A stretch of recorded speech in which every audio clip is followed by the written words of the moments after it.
నమస్కారం. నా పేరు శేఖర్ రెడ్డి. మాది యాదాద్రి భువనగిరి జిల్లా సంస్థాన్ నారాయణపూర్ మండలం లింగవారిగూడెం గ్రామం. ఏం లేదు సార్, మా దక్షిణ ప్రాంతానికి సంబంధించిన రైతులం మేము. నేను కూడా భువనగిరి వాస్తున్నే. మొన్న అంటే ఉత్తర భాగంకి సంబంధించిన వాళ్ళు పెద్దలు దామోదర్ రెడ్డి గారు, అదేవిధంగా వెంకటేష్ గారు చాలా విషయాలు చెప్పారు. నేను దాని లోపలికి పోదలుచుకోలేదు. దక్షిణ భాగంలో మొన్న 29 తారీఖు ఆగస్టులో నోటిఫికేషన్ వేయడం జరిగింది. మరి అది చూసిన దగ్గర నుంచి చూస్తే సార్, చౌటుప్పల్లో ఉన్నటువంటి దాదాపు 40 నుంచి 60 కిలోమీటర్లు తీసుకోవడం జరిగింది సార్. మరి దివిసు దృష్టిలో పెట్టుకొని మరి చౌటుప్పల్ ఒలిగొండ మండలం గోకారం నుండి, అదేవిధంగా మర్రిగూడ మండలం మేడిచంద్రాపురం వరకు 28-30 కిలోమీటర్లు తీసుకోవడంతో లోపలికి వచ్చింది సార్. దివిసు బయట అవుటర్లో ఉంచి లోపలికి వచ్చింది సార్.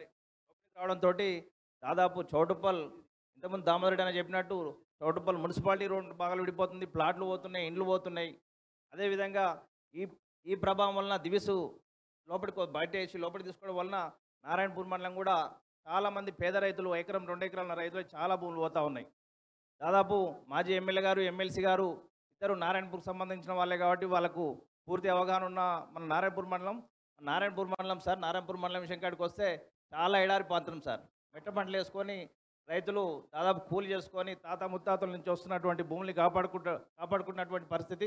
మరి మీ గవర్నమెంట్ ఉన్నప్పుడే చాలా సంవత్సరాలుగా, అంతకుముందు గత 20 సంవత్సరాల క్రితం ఫీల్డ్ ఫైరింగ్ రేంజ్కి అన్ని పార్టీలు, అఖిలపక్ష పార్టీలు పెద్ద ఎత్తున పోరాటం చేసి మరి ఆ ఫీల్డ్ ఫైరింగ్ రేంజ్ ఉపసంహరించుకునే దాకా పోరాటం చేసి సాధించడం జరిగింది. వాళ్ళ తర్వాత క్షిపణి ప్రయోగ కేంద్రం అని, మరి ఇవన్నీ పోరాటాలు చేసుకుంటూ మీ గవర్నమెంట్ వచ్చిన తర్వాత నీళ్ళు లేక తీవ్రంగా ఇబ్బంది పడుతున్నటువంటి పరిస్థితుల్లో మీ గవర్నమెంట్ ఉన్నప్పుడే చెర్లగూడెం ప్రాజెక్టు ప్రారంభించుకోవడం జరిగింది.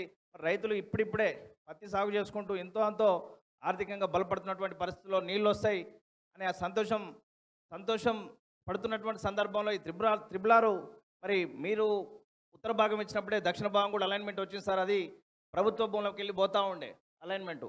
ఇప్పుడు ఇచ్చినటువంటి అలైన్మెంట్లో దాదాపు కొంతమంది, ఇప్పుడు ఈ చౌటుప్పల్ కాడికి వస్తేనేమో దివిసు పరిశ్రమ, నారాయణపూర్ మండలం కాడికి వస్తే నారాయణపూర్ మండలం కానీ అటు గట్టుపల్లి మండలం కాడికి వస్తే కొంతమంది రాజకీయ నాయకులు ఒక్కొక్క సర్వే నెంబర్లో, మా దగ్గర సర్వేలు ఒక 170 ఎకరాలు ఒక్కరే కొనుక్కున్నారు. మరి దాన్ని అవుటర్లు ఉంచుకొని దానికి సర్వేలు ప్రమోటం చేసుకున్నారు. మరి కొంచెం దూరం పోతే 200 ఎకరాలు ఒక దగ్గర, మళ్ళీ మేడిచంద్రాపురంలో 200 ఎకరాలు ఒక దగ్గర. మరి ఆ పెద్ద రాజకీయ నాయకులు వాళ్ళ భూములకు రేట్లు పెరగడానికి చిన్న రైతుల్ని పొట్టగొట్టడం, మరి కొంచెం ఇది చాలా బాధాకరంగా ఉంది. రైతులు ఈరోజు నిద్రపోయే పరిస్థితి లేదు. బిడ్డలు పెళ్లి చేయాలన్నా కూడా ఎకరం అమ్ముకుంటే ఈరోజు సార్ మా దగ్గర కూడా కోటిన్నర రూపాయలు పోతా ఉంది. మరి గవర్నమెంట్ రేట్ ఏమో మా సర్వేల కాడికి వస్తే 4.5 లక్షలు ఉంది, పుట్టపాకు వస్తే 2,25,000. ఇంతకుముందు మనకు ఒలిగొండ మిత్రుడు చెప్పిండు, మరి 2,25,000 ఉంటే 6 లక్షలు ఇస్తే వాళ్ళు మన తెలంగాణలో ఎక్కడ కూడా వచ్చే పరిస్థితి లేదు, ఒక్క ఎకరం వచ్చే పరిస్థితి లేదు. దాన్ని దృష్టిలో పెట్టుకొని పెద్దలు మీరు మరి అసెంబ్లీలో మాట్లాడి మరి రైతుల పక్షాన మన నారాయణపూర్ మండలం కానీ చౌటుప్పల్ మండలం కానీ రైతులందరి పక్షాన న్యాయం చేయాలని చెప్పి సందర్భంగా మనం చేస్తూ ఈ అవకాశం మీకు అందరినీ ముగిస్తున్నాను.